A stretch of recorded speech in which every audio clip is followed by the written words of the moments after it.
Ever pondered how life sprang from simplicity to complexity over billions of years? This fascinating journey, my friends, is the essence of evolution. It's the grand process through which life has blossomed and diversified from humble single-celled organisms to the mesmerizing array of species we encounter today. A process so profound, it revolutionized our understanding of life's origins and development. The man at the helm of this revolution? Charles Darwin, a name etched in the annals of scientific history. In the 19th century, Darwin proposed a daring idea that challenged conventional wisdom. He suggested that species weren't fixed but evolved over time, driven by the forces of nature. His theory, like a domino, set off a cascade of scientific discoveries, altering our perception of the natural world forever. Thus, evolution unfolds the incredible story of life's journey on Earth. It's an intricate tapestry woven through time, where each thread represents a unique chapter in the chronicle of life. But what are the key principles that underpin evolution, you may ask? Well, at the heart of evolution lie two fundamental principles: descent with modification and natural selection. Let's start with descent with modification. It's a fancy way of saying that all organisms are related and share a common ancestor. Over generations, these organisms change subtly, with each successive generation differing slightly from the previous one.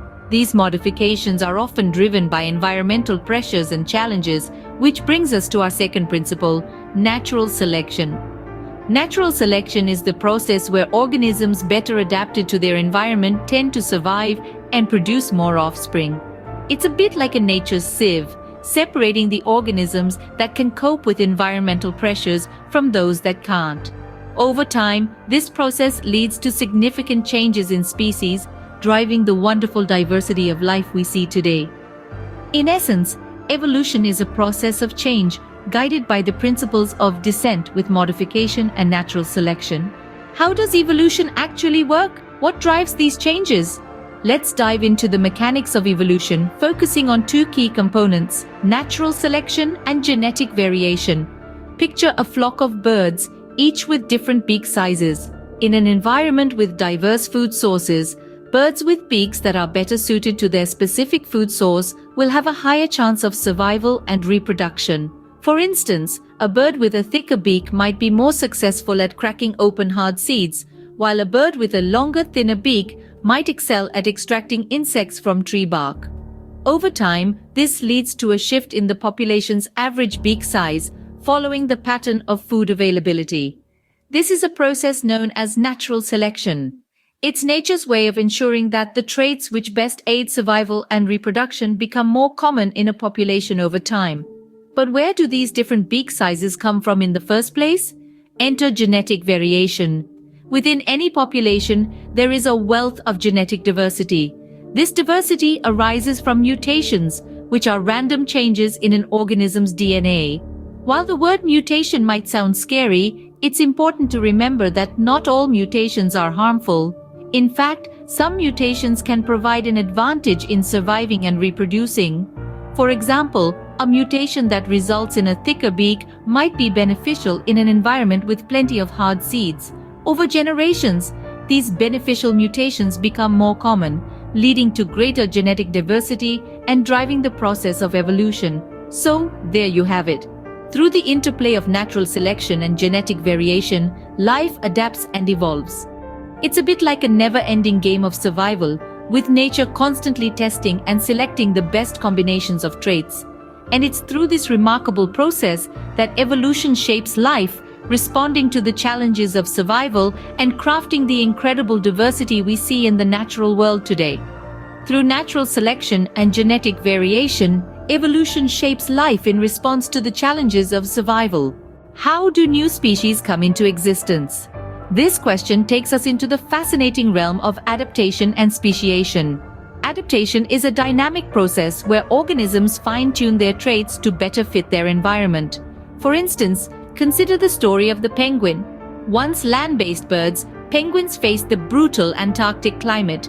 Over generations, they adapted to this icy world, losing their ability to fly but gaining streamlined bodies for efficient swimming and insulation against the biting cold. But what happens when these adaptations accumulate over time? It leads to speciation, the birth of new distinct species. As penguins adapted to their frigid surroundings, they diverged from their flying ancestors, becoming a unique species perfectly suited to their Antarctic home. Speciation and adaptation aren't just about survival, they're about thriving in the face of adversity. They are the engines of biodiversity, driving the emergence of new species and painting the rich tapestry of life on Earth. What evidence backs up the theory of evolution? Well, it's time to talk about fossils, anatomy, and genetics. Three key pieces of evidence that support the idea of common ancestry and evolutionary change. Let's start with fossils. Fossils are like pages in the book of life. They provide a glimpse into the past, showing the progression of life forms over millions of years. From the remnants of ancient sea creatures found high in the Himalayas to dinosaur bones in the Badlands, fossils tell tales of life's journey. They allow us to observe patterns of extinction and emergence, revealing how species have morphed and diversified over time. Then, we have comparative anatomy, the study of similarities and differences in the anatomy of different species. Have you ever noticed the striking resemblance between a human hand, a bat wing, and a whale flipper? That's no coincidence. These structures, known as homologous structures, suggest a shared ancestry. They may perform different functions, but their structural similarities hint at a common blueprint. And finally, genetics, the youngest yet perhaps the most powerful of these evidences. Modern genetics allow us to delve into the very code of life, DNA. By comparing the DNA sequences of different species, we can see patterns of commonality and divergence. Take the fact that humans share about 98% of our DNA with chimpanzees, our closest living relatives. This genetic similarity provides compelling evidence for our shared ancestry. So, from the ancient echoes of life preserved in fossils, to the shared structures in anatomy, to the common threads in our genetic fabric, the evidence for evolution is all around us.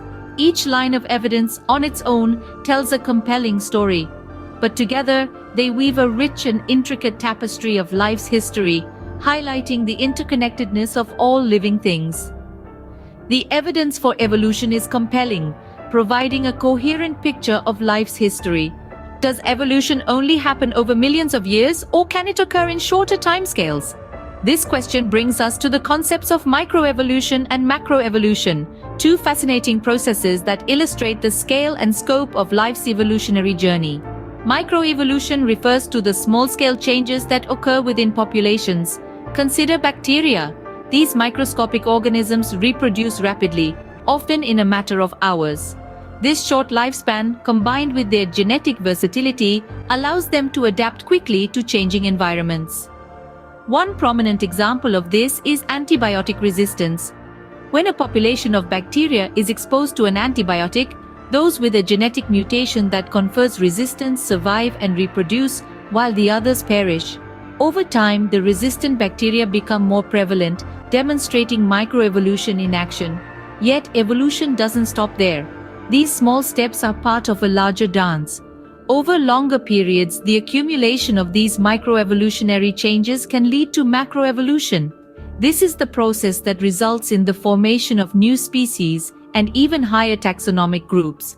Imagine a river cutting through a forest, separating a population of small mammals. Over generations, each group adapts to its specific environment, accumulating different traits through microevolution. Eventually, the two populations may become so different that they can no longer interbreed. They've become separate species. This is macroevolution in action, the grand result of countless small steps. So, while it's easy to think of evolution as a process that happens over millions of years, it's also happening right now in the bacteria living in your gut, the birds in your backyard, and the trees in your local park. Every organism, every species, is a testament to the power of evolution, reflecting a history of adaptation and change.